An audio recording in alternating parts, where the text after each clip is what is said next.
Wow, what an intro by producer, man. Happy Friday. Happy Halloween, everybody. No, it is not a trick. It is Soupy. Yes, the best beard of the game. I am hosting to cap off guest week here on Coach and Company. I am excited for Coach letting me sit in this host chair, but we've got a great show for you today. We are going to cover the best games in the NFL.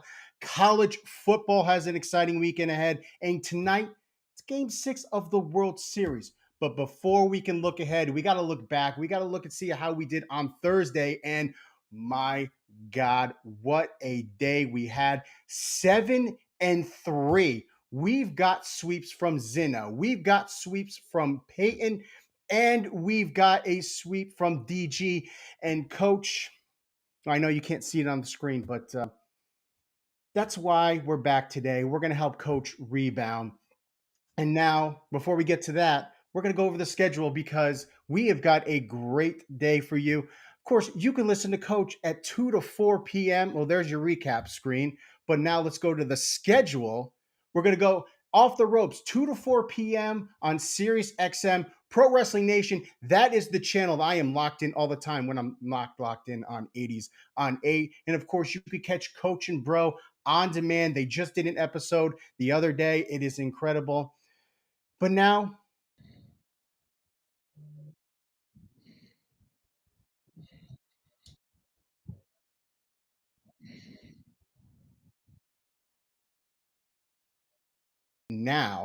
what's that? I think that they're at the door. It's Halloween. Let's bleed the books.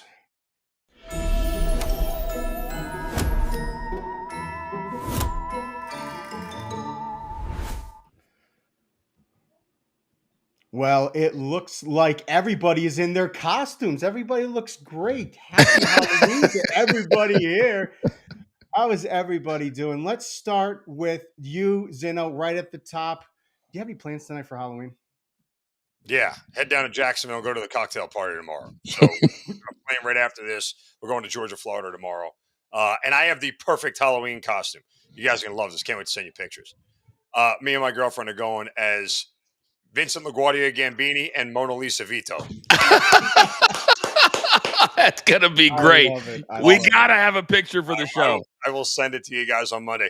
And I'd also like to thank the San Antonio Spurs last night for the heart attack where they started out the fourth quarter, let Miami open up the fourth quarter on a 17-1 run and erased a 17-point lead. Like, I was like, what are we doing here? Thank God they came back and covered, so I avoided an 0-2 day. But, yeah, great to be with you guys. Happy Halloween. Always in a cheery mood as usual. Rafael Esparza. How you doing on this Friday? I am doing well. Happy Halloween. Happy Friday. I also brought the broom out yesterday and swept, but that's another story because we're going to sweep today. So I'm just sweeping all day long. As usual. And my favorite, one of my guys, I call him Checkmark Charles because that's all he brings to you. Charles, good morning. How you doing today? Morning, Soup DOG and company. Nice to see you in that host chair. Congrats to everyone yesterday. Nice to see all those check marks. Big weekend ahead. Ready to get it going. And you are going to get it going because we will have Footy Friday in just a few minutes. And Coach, I got to ask you, you've been sitting as the guest throughout the week. I would love to know, how have you reflected? Just not in the host chair this week. Well, it's been difficult. Plus, I was red hot until last night, and I realized that Tua sucks and that the Spurs decided, as Zeno said, not to score in the fourth quarter. But I was red hot Monday through Wednesday, so I'm going to get back on the horse today. But it's been a very eye-opening, I will say that, sitting here instead of sitting there. But I've managed. I think you've done very well with it. You know, you're not an absolute control freak. Yeah. All right, it is Friday. We're here for the bets. I got to see who wants the smoke today. You know what? Yeah, Coach, you had that 0-2 day. You got to regroup. Give it to me. Come on. We're going to start red hot today. I'm going to go to the NBA with two big plays. The Grizzlies on the money line. They're home tonight against the Lakers, and the Lakers just aren't that good. Now, I know it's a little juicy, 45 cents, but sometimes the juice, you know what, Soupy? It's worth the squeeze, and the Grizzlies are a better team. The Lakers have been, I think, playing with smoke and mirrors. Austin Reeves is not going to do what he's done the last two games, so I love that. It's also one of the national games on Amazon Prime tonight as well. Then the Bulls, they're undefeated. +4. The Knicks got housed by the Bucks in the last game. They continue the road trip. Jalen Brunson pulled something in his groin area, so I don't think the Knicks are going to have him at 100%. And the Bulls right now are red hot, a lot of momentum. You're going to give me 4 points at home, I'll take it. Those are my two plays. Get back on the horse. Let's go. I love it. And today's NBA group play. So these games mean a little bit more to these teams. So they're going to be a little more competitive. Let's go with Zeno. You've got some college football for us. Yeah, I looked at tonight to Louisiana Tech here. I'll lay the 16.5. Why? Because Houston State, they stink. They've given up at least 37 points in every road game. They've been outscored by at least 17 in every road game. I'm not sure how the Bearcats score tonight. You got a nasty La Tech defense that should keep them out of the end zone here. So give me Louisiana Tech minus 16.5. And then tomorrow night, late night DGen special, all the way out west, Hawaii, +2 against the San Jose State Spartans. Look, the Rainbow Warriors are 26th in passing coverage. This is a San Jose State defense that is bottom 5 in the country. You're talking about a Hawaii quarterback that is completing 68% of his passes, averaging 8.4 yards per attempt. They will take advantage. I don't think we need the 2 here, guys. I think Hawaii wins the game outright, but the Rainbow Warriors +2. I actually am excited for that game. San Jose, they love to pass. They're an explosive offense. I think that with Hawaii too, I think that's going to be a fun game to watch, actually. Raphael, you've got college football and you've got the NBA. Yeah, before I get my plays, the Bulls are now +5.5, coach. So you get a better number with that one. So to be very cautious, I think it goes to 6 because I'm hearing Cat could play tonight. But that's fine. He's terrible. He's terrible. I know, but the bettors are giving you the better numbers. Yeah, so keep on getting Nick money to come in. Nothing better than handing out candy than putting out team total over plays today. That's what my first one is. La Tech team total over 31.5. Sam Houston State's D allows almost 40 points per game. La Tech's going to have no issue at home scoring points. Give me the Bulldogs at home team total 31.5. And they give me the Utah Jazz. That's right, the Utah Jazz team total over 117.5. They've hit this number 3 out of their first 4 games. Jazz offense, or I should say their 3-point shooting has been unbelievable. They hit this number with no doubt. I love the Utah Jazz. And I love this Utah Jazz team. Keontae George is balling as a point guard right now. Yeah, Keontae George. The Jazz could be one of those teams that starts to come up on their own, the great young team. But what are we here for Friday for? We're here for Footy Fright Day.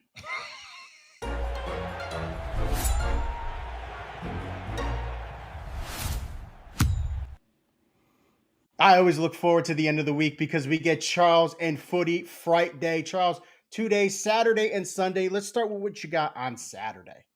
Shout out, producer man. Yeah, we're going to start out in Spain, La Liga, Villarreal, Rayo Vallecano.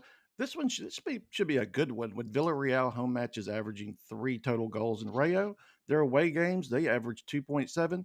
I'll happily go ahead and take the over 2.75. I could see a 2-2, 2-1 type of final score. You know, we had to have some EPL. Brighton and Leeds United. Brighton, they come in having scored in 9 of their last 10 matches, while Leeds, they've hit the back of the net in 4 of their previous 5 games. I think this is a prime spot for both teams to score. Plus, I like Leeds as a dog in this contest. France, Ligue 1, Monaco, and one of my new favorite teams, Paris FC. This could be a good old-fashioned shootout. Monaco's home matches, they average 4.2 total goals. I'm going to roll with both teams to scoring over 2.5.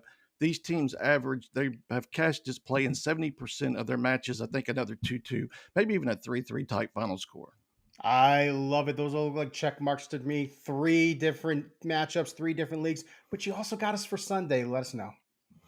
Germany, Bundesliga, the Wolves from the Berg in Hoffenheim, a play that I take every time, the over 3. They have produced 3 or more total goals in 15 of their last 17 meetings. And Hoffenheim, I'm leaning toward them in this contest. Hoffenheim first half, team total over half a goal. They average 1 first half goal on the road. Lastly, our first half parlays, we just simply need a first half goal, and the 4 matches listed for a +180. I love your first half parlay. That is always on my book every single week. Thank you, Charles. We are back. What we are going to do now is we've got our dog of the day. We've got 3 matchups: UNC versus Syracuse, Blue Jays, Game 6. Can they clinch it tonight? And then, Coach already mentioned Bulls versus Spurs. Let's go, Coach. You think the Bulls? You got that, but do you have another dog today? Well, I had the Bulls with the points. I don't know if they're gonna win the game, but they're actually playing the Knicks tonight, so that's not the Spurs on that particular game. Let me just double check that really quick. It is. They're hosting the Knicks tonight. I'm going to go with the Blue Jays. I've got to support my guy, Raphael, who's got a 6-game exacta ticket on the Blue Jays. I'm never betting on Chapel Bill. By the way, that merch will be coming down very soon. If you haven't got your merch yet, I would encourage you to do so. That North Carolina-Syracuse game, yuck. No, thank you. They have been playing better, but give me the Blue Jays on the money line to beat the Dodgers tonight. So you think it is over tonight? I Blue do. Jays win it. Yeah. Zeno, what about you?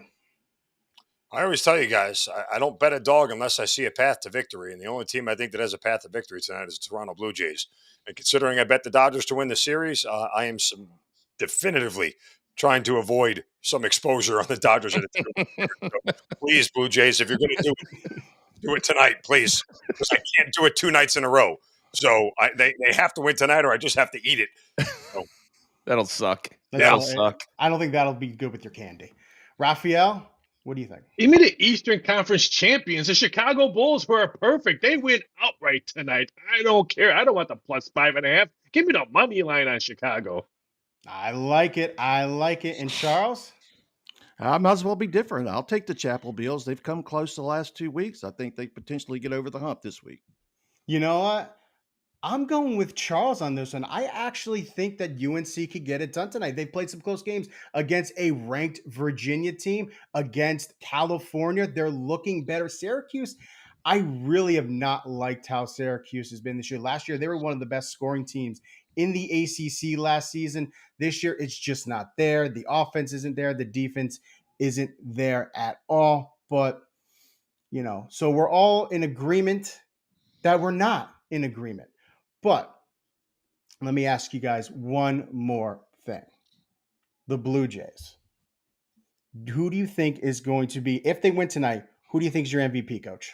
Oh, gosh. I mean, you got to go Vladdy Daddy. I mean, it's pretty obvious. I can't remember, guys, a team or a franchise that was put together like this. There's a very clear-cut face, voice, all that kind of stuff. They all follow him. And there's a bunch of no-name dudes that are, as their manager says, dogs. My guys are dogs. And that's the kind of team that I want to back. I'm foolish, and Zeno, you're not, because we all were on the Dodgers. But when I watch a bunch of rich dudes play a bunch of dogs, the dogs are going to win every time, and they're showing that. It should be over already. That 18-inning game could have easily gone to Toronto. Charles, do you agree with Coach? Do you think it's Vladdy if the Toronto wins tonight? It has to be Vladdy. I would have said Springer was in the running before he got hurt, but definitely Vladdy. Anytime you get a superstar that's competent, getting home runs or anything in a series, yeah, Vladdy for sure. Raphael, you're shaking your head. Give me Savage. Give me Savage as it. It's just he's sad. the reason why he's the reason why they're going to win today. Yes. I love, I'm so happy about the Savage guy too. He made $57,000 this year, started the year in single A, and now he's been pitching in the World Series. That's an incredible story. Zeno, you got about 30 seconds. What do you think? The guy went out and beat the Dodgers twice over 11 innings, struck out 17 batters in that lineup. Come on. Nice, Vladdy, but you Savage is your MVP. Fair. I would agree. I'm excited for this team just because, for 2 reasons. That it'll make the Yankees look worse because they haven't won a World Series in almost 20 years, and now it'll be the Red Sox winning the World Series and possibly the Blue Jays winning the World Series before the Yankees win again. But then I'm here from my boy, Donnie Baseball. As you guys see in my background, I have a couple Donnie Baseball cards. I have been a big fan of Don Mattingly my whole life. He hasn't been in the World Series ever. This is his first time in 40 years in the Major League Baseball. But this is my first time hosting here on Coaching Company, and we'll be back after this.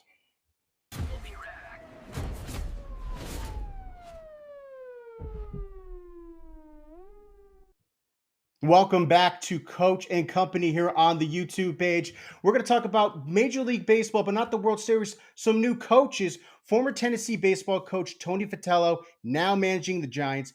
33-year-old Blake Butera, coaching the Nationals, the youngest since 1974. I want to know, who do you think is going to have the better transition, Coach?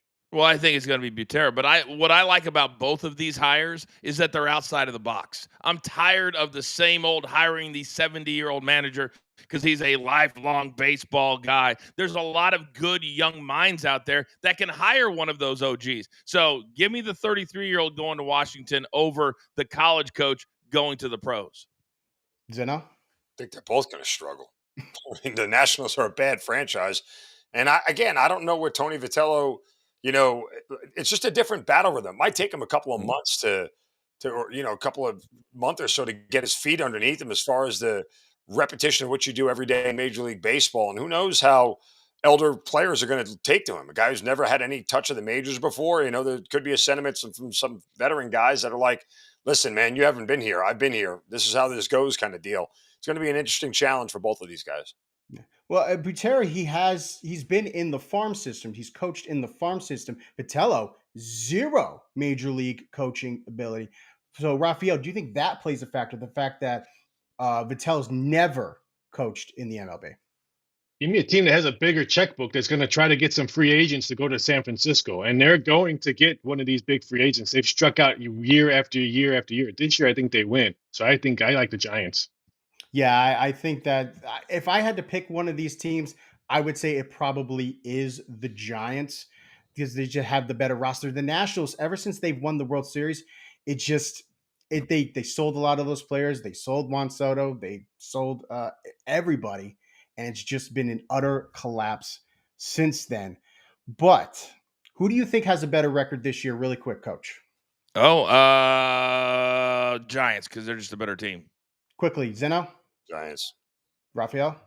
Giants. I agree 100% Giants. And we will be back in 5 seconds. Welcome back to Coach and Company, presented by Code 3, now stream. Happy Halloween, everybody. And what's our favorite thing to do? It's to get candy, and it's to go to door, trick or treat. So we are going to talk about our favorite tricks and our treats this year in sports. So I got to bring the guys on. We got to talk about it. And so what the trick is we want to talk about what you thought you had high expectations for that absolutely flopped. So who was your trick this year, Coach? Oh, I'm going to start in the Big Ten. It's Penn State. I mean, how do you be in the college football playoff a year ago? James Franklin is the toast of the town, but I've been saying this for years. I don't know why players have ever gone to Penn State. There's nothing there. It's in the middle of nowhere. And I think that as the years have gone by and the SEC has taken complete control of college football, that less and less Penn State is getting those 4- and 5-star recruits. And now it caught up with James Franklin. Plus, he just can't beat really, really good teams. His record is awful. So to me, this was an easy one. My trick, Penn State, the Nittany Lions. My trick is the New York Yankees because every year I get tricked into believing they actually can win, and they never do because the organization stinks, the owner's terrible, the GM sucks, and the manager is awful. So I've been tricked over and over again. I will not be tricked again. My trick is in Zeno's backyard, the Atlanta Falcons. I thought they were going to maybe compete with the Tampa Bay Buccaneers. Back-to-back losses. They could lose 4 straight going into this one. I'm done with the Atlanta Falcons. They should belong with the Saints in the bottom of the barrel. Yeah, the Atlanta Falcons, man, I thought they were going to do a lot of things here, but we will talk about that later. For me, Matthew Golden as a fantasy player, I had him early in my drafts. He's been a utter flop. He's third on the team in receiving yards. He has not scored a touchdown yet. A first-round pick has not scored a touchdown in week 9. I cannot, but I digress. We have to get positivity in. Let's talk about treats. The person, the team or the person that you didn't have high hopes for, but they have come through. Coach? Well, I'm going to go to a player, and hear me out on this one because you're like, really? This guy? But it's the way he's doing it and how he's leading his team, and I'm going to go with Victor Wembanyama. He's averaging over 30. he's averaging 14 rebounds a game. When you look at their schedule, it's dub, dub, dub, dub, dub. This guy is probably 2 or 3 years ahead of where I thought he was going to be as far as leading this franchise and being the face of the NBA. He's already there. He's put on a little bit of muscle. He's a little bit stronger. He's not getting pushed out when he's down low. And also, he's got range from 35 feet. So, to me, my treat is getting to watch this guy in a year, guys, that now we have national games every single night of the week, or at least 6 nights. So we're going to get to see him a lot on national TV. Give me Victor Wembanyama as my big-time treat. Going Francisco Mendoza of Indiana. Nobody knew who this guy was 6 months ago, and now he's at the top of the Heisman voting and the favorite to win the award, and his team is undefeated. And guess what? They're going to be undefeated headed into the Big Ten championship game. And, oh, by the way, when did we live in a world where Indiana's football team is going to win a national title before their basketball team? That's all because of Francisco Mendoza. Mm-hmm. I think Ohio State might have something to say about that one, but I wish I could show my notes on TV because my note says my treat is Wemby. Just like Coach said, Coach stole all my thunder. But this guy, the alien, will hit a quadruple double this year. It's 17-1 that he will hit a quadruple double. Bet it now. He will get this. He is the face of the league. Sorry, NBA fans. A French guy is going to be the face of the NBA. Yeah, I've been seeing that bet on your social media, Raphael. I definitely think that has a possibility with Wembanyama's skill set. For me, it has to be the Colts. I am so shocked that who would have thought going into training camp that a battle between Daniel Jones and Anthony Richardson would have resulted in the team being 7-1. Daniel Jones, he was sort of the scapegoat in New York. Everything that was going on with the team, that was the problem. But now you're looking at him excel in an offense that is working really well, and they're the first team in the league with 7 wins. I love watching that story. So I talked a little bit pros before, but now we got to go to the guys who want to be pros. We're going to talk college football in our campus carnage.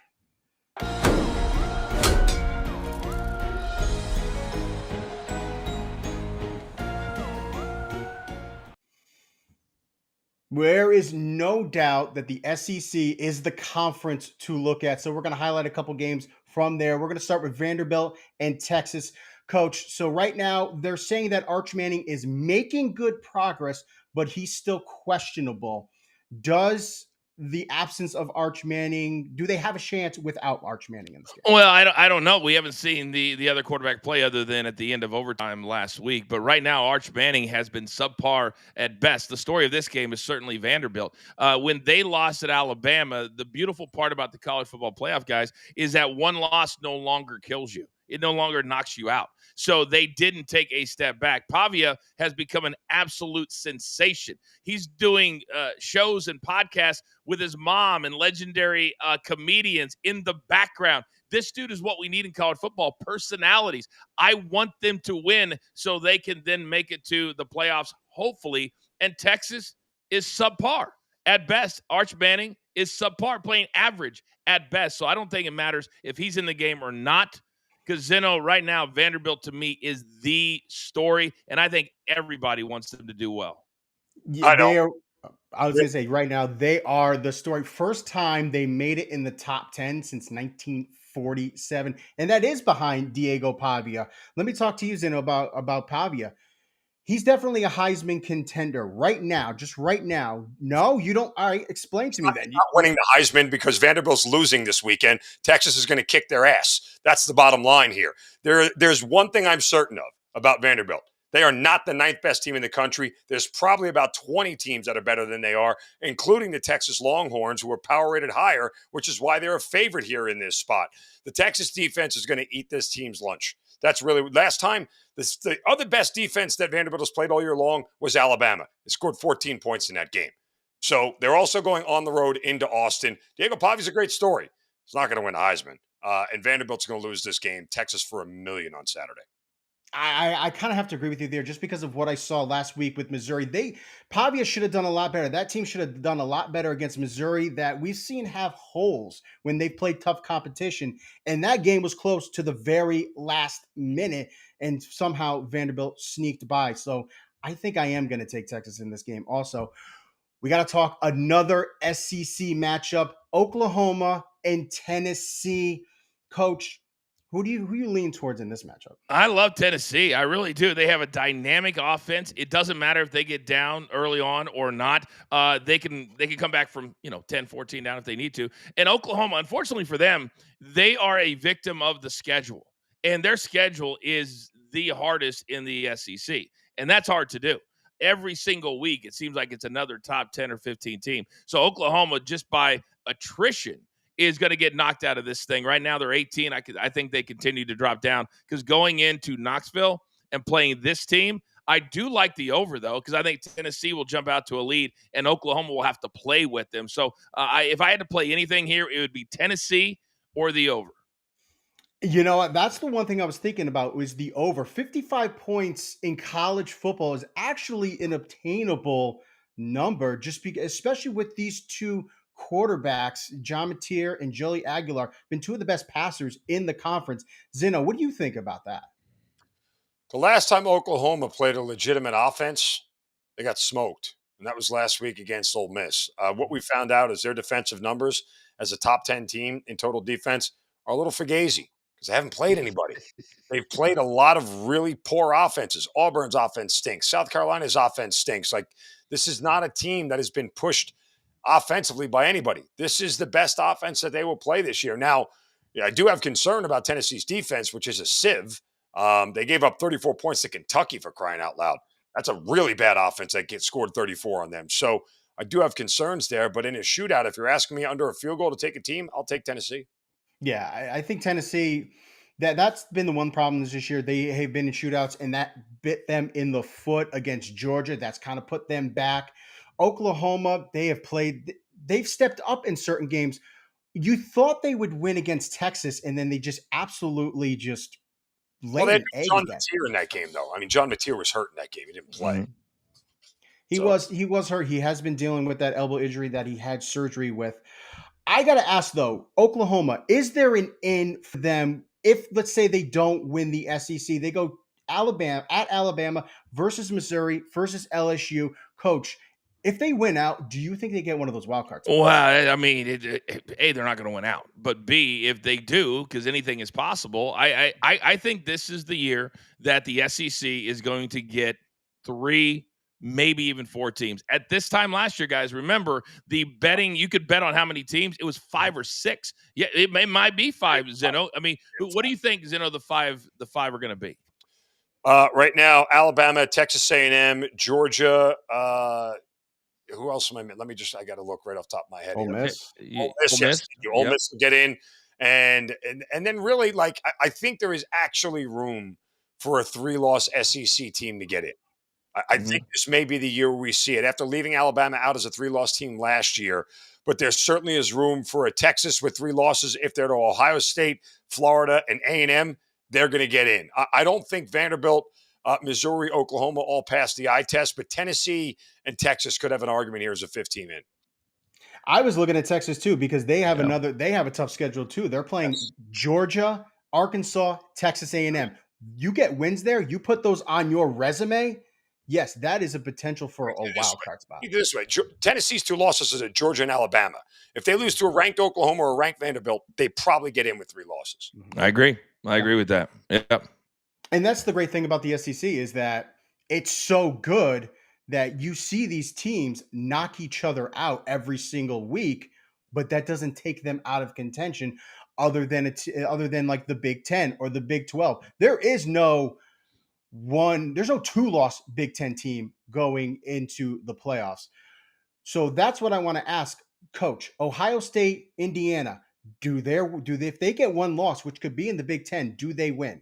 They both get in. It doesn't matter. It's going to be Ohio State, Indiana, and one other team. But those 2 are definitely getting in. There's no doubt about it. Regardless. And I agree with you there. I think it's going to be Indiana, Ohio State. It doesn't matter because they've just been playing so well. They don't have necessarily the schedule to back them up to get into the playoffs, but they've been crushing teams. Indiana and Ohio State have been crushing teams enough to where if they lose in the Big Ten championship, I still think they get the wild card. So we talk college, but now we're going to talk pros. and we'll be back right after.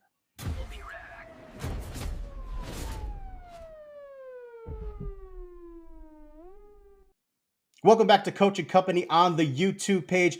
We got to talk about Aaron Rodgers because not only is he a quarterback, but I think he's a realtor. So apparently during the game against the Packers, he has been trying to sell his Green Bay house ever since he left. And apparently during the game, he was trying to sell it to certain players. Coach, what do you think about that? This is very Aaron Rodgers-like. He's such a unique, weird individual for being a Hall of Fame quarterback.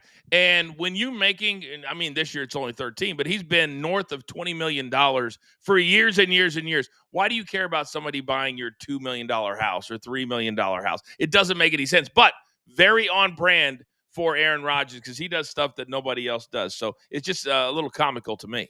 So apparently one of the things I read was that when Micah Parsons was pressuring him, he hit him. Apparently right after the play is when Aaron asked Micah, yo, you want my What house? about my house? You want my house? Zeno, what do you think is in an Aaron Rodgers house? Ayahuasca, sort of herbs and spices that are able to be ingested in some other way, what they were originally designed for. How dark do you think the darkest room is in that house? By the way, look, I'll say this much.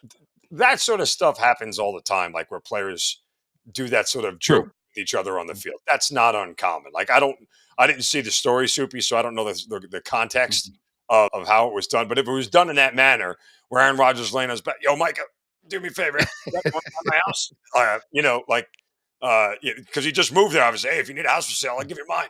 Like that kind of stuff happens all the time on the field. Players do joke with each other, especially high-level professionals. So I don't make too much of it. Yes, Aaron Rodgers is a quirky figure, but I don't think he had his real estate agent passing out real estate agent cards to people during the game. Like if that's what we're trying to insinuate, I don't think that happened. Are you sure about that? This is Aaron Rodgers. I mean, who knows what the hell he's up to? It could be. Yeah.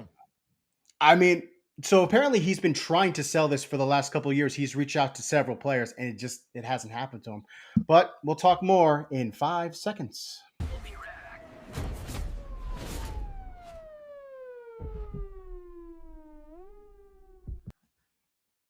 We are back on Coach and Company. It is week 9 in the NFL, the end of the first half of the season. So let's talk some of the top games in our haunted huddle.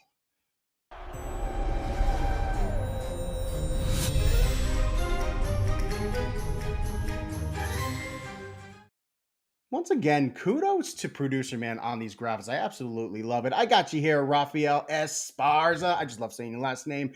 You got any nuggets for this weekend coming up? We'll go with the big one, the Kansas City Buffalo. This one opened up at 2, total 52 or 50 and a half. The total has moved to 52 and a half. I could see a 53. I think both sides are going to score points. Now it's going to be very interesting. Does this close at 1.5 or does it close at 2.5? The wise guy action has not come in yet. I'm dying to see what they're going to bet because if I can get plus 2.5 on Buffalo, give me something to daggle. I think the over is probably the best bet. And then we'll go with the Indy Pittsburgh. The books told me they're afraid to move this number to 3.5. They should move it to 3.5, but they know the wise guys are just waiting, begging to move it to 3.5. So you can get a really good number on the money line right now because they're scared to move it to 3.5. It's going to be very interesting who breaks first. Yeah, and I think that Indy Colts game, it's going to be an interesting one, but we are going to talk about that and all the top games here. Let's bring the other guys on, and let's talk Chiefs versus Bills. To me, the marquee game of the weekend. Coach, should I start with you? Because this is your team. What do you think? Well, I mean, I do know Zeno wants to just gush about number 15. He wants to gush about number 87. I don't want to take his thunder or anything, but I will tell you this, that the Chiefs right now are playing the best football in all of the NFL. When you get your weapons back, and this is why a lot of people thought they would be a Super Bowl favorite this year, because they have Rashee Rice and they have Xavier Worthy. What has that done? It has opened up the middle of the field where a future Hall of Famer in Travis Kelce can now catch at least 5 catches every single week, and he's going over 50. So if you're betting Travis Kelce right now, the books have not caught up. This is all about Josh Allen. This is all about the Bills who got right against Carolina, but did they really? This game is at home. They've got to get the number 1 seed. They've got to play the Chiefs in the playoffs in Buffalo. This is a season changer for the Buffalo Bills. They already laid an egg. Soupy, against the Pats. If they lay it again this week, there's going to be a lot of doubt moving forward in the second half of the season. Yeah, I don't think you can lay an egg right now against the Chiefs. With how they're playing, this could be for the number 1 seed, especially with just the Chiefs just starting to charge up the standings. Zeno, so the Chiefs, they're not going to have Isaiah Pacheco in this game. Who do you think you see getting a bulk of the carries? Is it going to be Brashard Smith? Is it going to be Kareem Hunt? Or do they go heavy pass? No, it'll be Kareem Hunt. But Coach is right. I mean, the Chiefs are playing the best football of anybody in the NFL right now.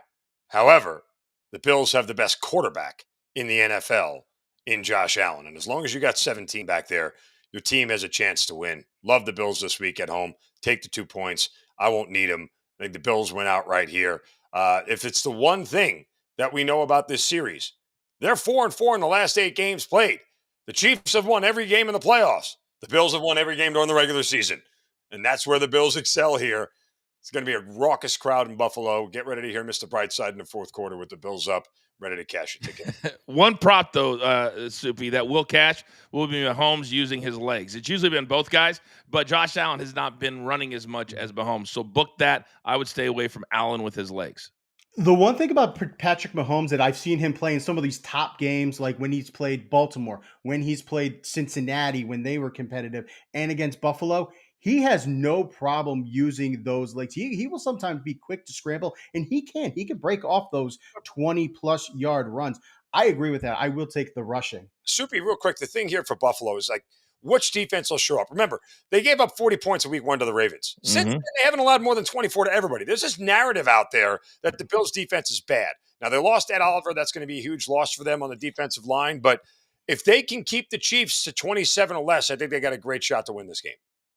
Yeah, I think they do. And we've talked in previous years. Buffalo was one of the best defenses in the league, but I think they have regressed. You can't not see that.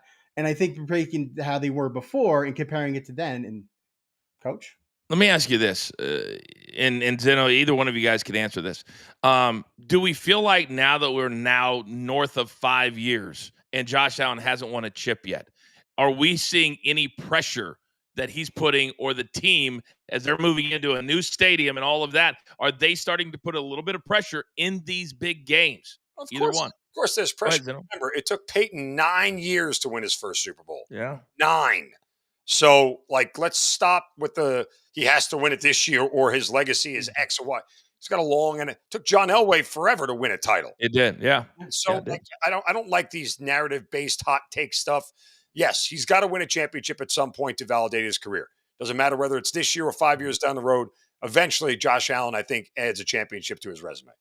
Yeah, I agree with that. Just like John Elway, he didn't win to the end of his career, but we don't talk about those previous fails. We talk about how he capped his career off with 2 Super Bowls. So we're going to talk another big game in the AFC, Colts versus Steelers. Steelers have lost 2 straight. Colts are the hottest team. Colts coming in as the road favorite. Coach, do you think that they should be favored by 3 points on the road? I think they're legit. I really, really do. Whether or not they should be favored by 3. Now, the Steelers looked great at the start of the season, and then the last couple of weeks, they have not looked great. It's crazy when you look at everybody. I've seen every show this week. I saw Greeny. Well, the Ravens are the betting favorite, even though 2 games behind the Steelers. That tells us that the books believe the Ravens will beat the Steelers twice. So that's 2 more losses.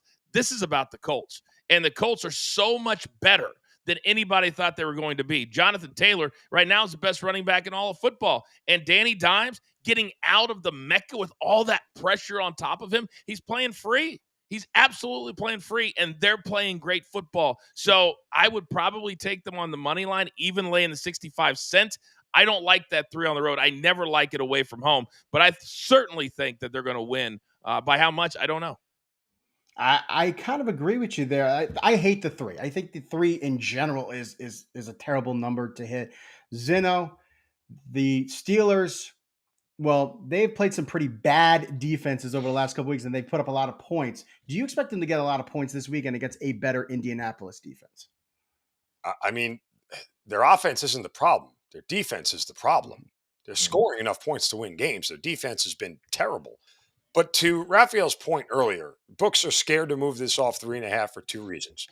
One, Mike Tomlin was a home dog of 3.5 last week, and every sharp guy in the world like me thought, okay, well, I'm taking Mike Tomlin as a home dog because he's 22-9 as a home dog in his career because it doesn't happen all that often. And guess what? They had a 9-point lead at halftime and lost outright by easily, I think it was 10 points. So you're going to make Mike Tomlin and the Steelers a home dog 2 weeks in a row. And if you're going to move that thing to 3.5, everybody, they're going to take so much liability on Pittsburgh because the thought is this, the narrative, was Tomlin going to lose back-to-back games as a home dog? Probably not. No, by the way, we're still all waiting for the Colts to fall flat, which is similar to what happened with the Vikings last year. The Colts won't start being truly overvalued again until after this game, right? Because they just had to go win back-to-back, games in tough spots. And I think when they start to get overvalued is when I'll play against them. I don't feel like stepping in front of Indianapolis right now, but how do I not take Mike Tomlin as a home dog after 2 weeks in a row with losing the first half of it? Game will be a pass for me just because I don't need the headache and the agita. Me too. I mean, they're 4-4 right now. They got to stay on par to get to that 9-8 record. Obviously, We're going to talk another AFC contender, and the Patriots. They have won 5 straight. Like, who would have thought Drake May, the second year, would have lead this team to 5 straight? They're going against the Falcons, who have just, I don't know who the Falcons are. I can never figure out. Are they good? Are they bad? They win good games. They lose bad games. Coach, do you think that they have any chance in Foxborough this weekend? Oh, no. I mean, a chance, sure. But, I mean, the way they played against the Dolphins was putrid. This is Zeno's squad. He lives there. He knows better than anybody. But for me, this is about the Patriots. I can't stand when people that are out there that do this for a living, that do shows, podcasts, or whatever, where they get stuck in a narrative from years past or, well, this is what they've always been, instead of opening their minds up and saying, you know what? They've got a new quarterback. At one point, Tom Brady was a new quarterback. Patrick Mahomes was a new quarterback. Drake May could be the next great one. When he's out there, man, this feels different, doesn't it? Feels very, very, very different. They already housed the Bills in their own house. I think the Patriots will make the playoffs. Will they win their division? I don't know. But they still have the Bills coming to their house. And I think this week they roll against the Falcons. I love this number. Coach has them to roll. So last week they didn't have Michael Penix Jr. They didn't have Drake London. Zeno, there's a chance that Penix could play. Little bit questionable about London's status. Could Mike Penix win without London? Zeno. I mean, Penix is playing. Look, they need Drake London. They need a playmaker. But I'll ask Coach this question. Okay. This number was at 6.5. Why is it now down to 5.5 if the Patriots are going to roll? Because nobody believes in them, Zeno. And this is what the public does, or the sharps do. And I'm not a believer in all of a sudden going the opposite way. But this is when people don't believe in somebody that's new. And we've seen it a million times. They just don't hop on it. Again, the Falcons are the most questionable squad in all the NFL. And I think everybody knows this. I mean, here's the problem with Atlanta. You just don't know which team is going to show up. They're poorly coached, and when they get overexposed from a coaching standpoint, they really get exposed. And Mike Vrabel is a guy who doesn't make a lot of mistakes in the coaching department. I want it. Listen, when that thing was at 6.5, I'd be more than willing to tease New England down to a half point, even though it's not your Stanford tease spot, standard tease spot, but. I don't know if I'd lay the 5.5. Something's fishy about this line. The Falcons just got their ass kicked and embarrassed by the Dolphins, who just got embarrassed last night on Thursday Night Football. I mean, it just doesn't feel, something's tricky about this spot here. I think it might have to do with some of the competition that the Patriots have recently played. They played some of the bottom barrel of the teams last week. For a little while, it was close against the Browns. Coach, do you think that has a little bit to do with it? I think that has a lot to do with it, but they play who's in front of them. They don't make the schedule. That was made back in April or May. They're housing everybody that they play. It's not going to stop this week. I don't think it is either. I'm in love with watching Drake May play. He has been climbing up the MVP standings. Right now, he's just behind Patrick Mahomes and Josh Allen. We're seeing Josh Allen start to fall down the MVP standings as Drake May climbs. He is having the sophomore year that a lot of people thought Jaden Daniels would have. Thank you guys so much.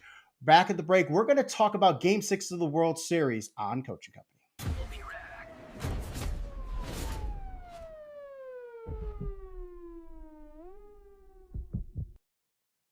Welcome back to Coaching Company on the YouTube page, guys. It is October 31st.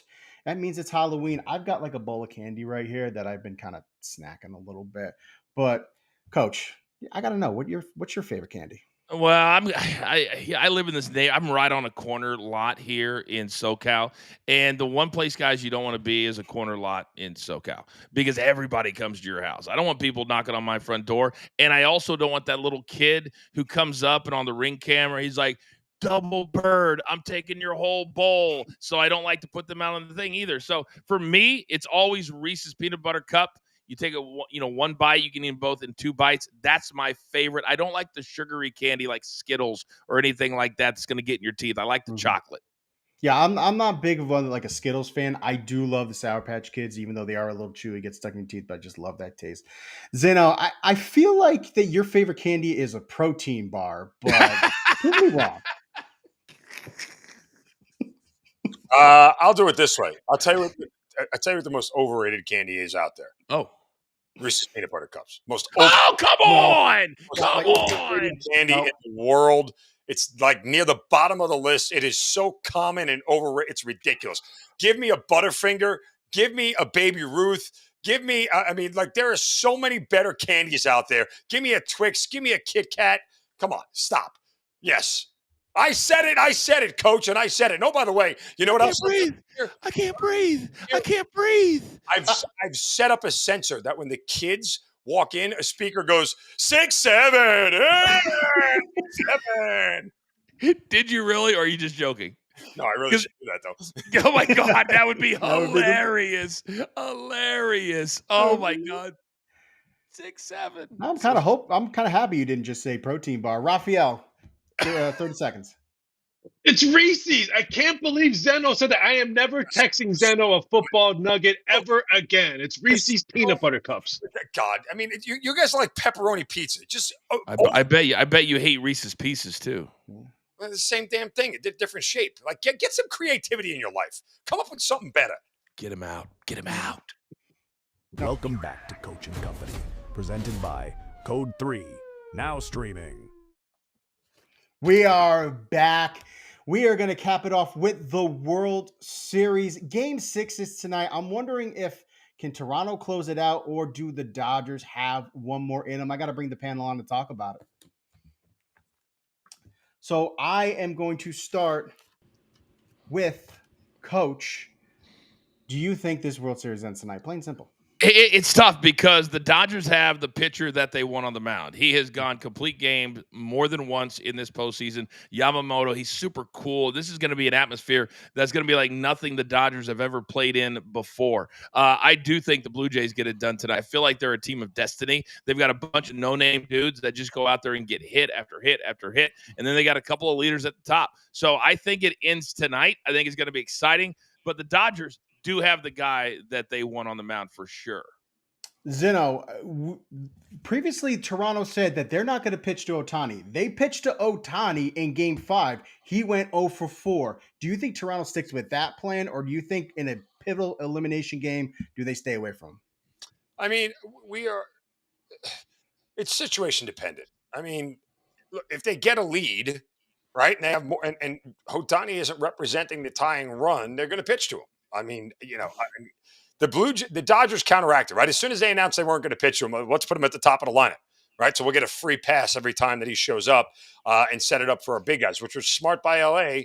And then the Dodgers said, whoopsie, we're going to pull the fakey on you and not do that. So, I mean, the gamesmanship here is a lot of fun, but, the Blue Jays will ultimately control the game script here. I mean, for as much as we think Yamamoto is going to be dominant, like, can he do it again?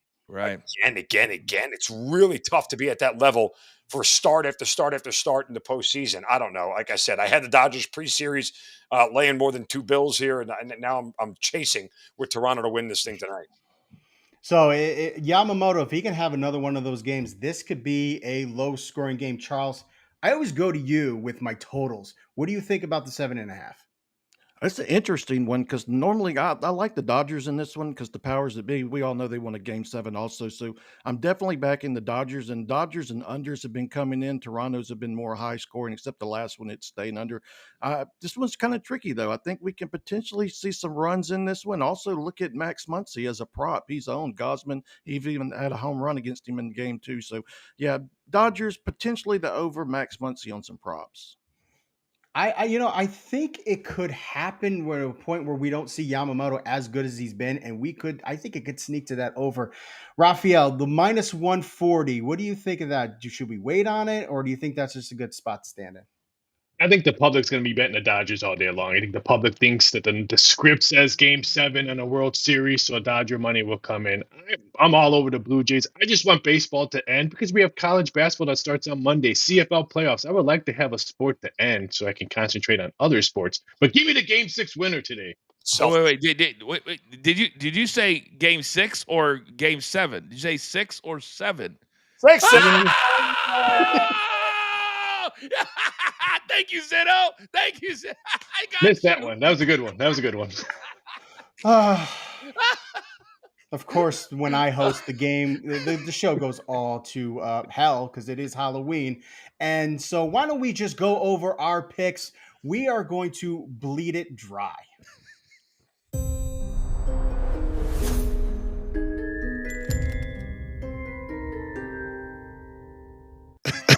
Oh my God. 10 seconds or less, 1 to 2 Nuggets. Coach. I'm going to go with the Grizzlies on the money line, minus 145. A little juicy, but I want to take the points out of it. Grizzlies are playing pretty good. They've been the teeter-totter, going win-loss, but I think they get it done tonight. And then the Bulls plus the 4, and now it's at 5.5. Anything more than 4, I'll take it over the Knicks, who have a banged-up point guard, and the Bulls are undefeated. That means something to them, so I love the Bulls. And also, this game's in Chicago as well. Love it. And it is NBA group play. I think it's a little more competitive when they know they're playing for something. Zeno. Louisiana Tech, minus the 16.5 tonight. They are playing a Sam Houston team that's allowed at least 37 points to every opponent on the road this year and hasn't kept a game within 17 on the road this year. And Hawaii tonight, late. I don't think they should be a dog in this spot. They should be a 6 or 7 point favorite. 6, 7. Hawaii's playing a bad San Jose State team. This is a Hawaii offense that's rolling right now, and against a bad San Jose pass defense, I will take the Rainbow Warriors. Raphael. Hawaii's playing Saturday night, not tonight, but give me La Tech team total over 31.5. Me and Zeno have synergy on this one. He gets his win. I get my points. La Tech over. And then give me Utah Jazz team total over 117.5. Most surprising team on the offensive side of basketball so far this year. And of course, it is Footy Friday. Charles. Saturday, we kick off the day in Spain, La Liga, Villarreal, Rayo Vallecano. Villarreal home matches are averaging 3 total goals. I'll go ahead and back the over 2.75. We'll go to England in the EPL. Brighton welcome Leeds United to the South Coast. Brighton have scored in 9 of their last 10, Leeds in 4 of their past 5. We'll back to both teams to score. France, Ligue 1, Monaco, Paris FC, both teams have scored over 2.5. This play is cashed in 70% of these teams' matches this season.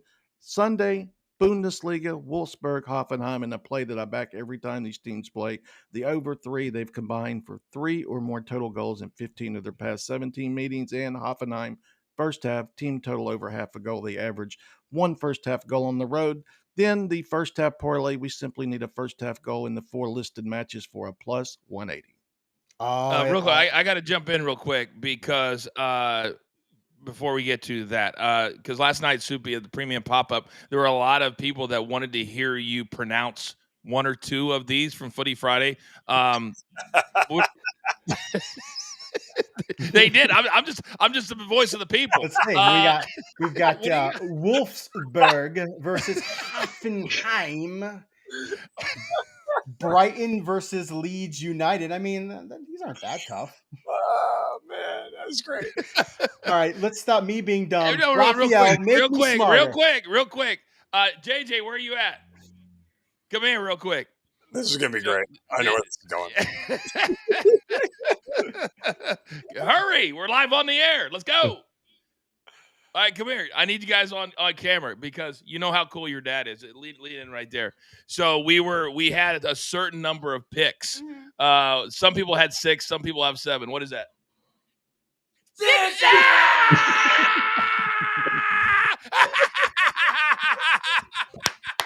love you guys.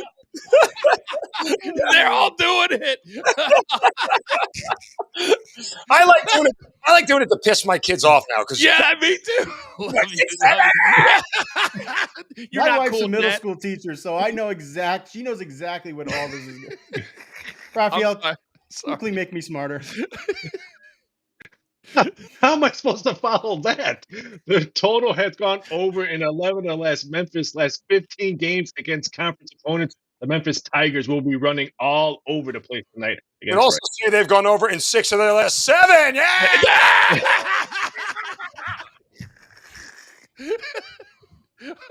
That is it. That is it. Thank you guys so much for making my day so enjoyable to start. Producer man, I need that one shot. Oh, I look good by myself right now. I need to do this for about, no, I'm not even going to do that.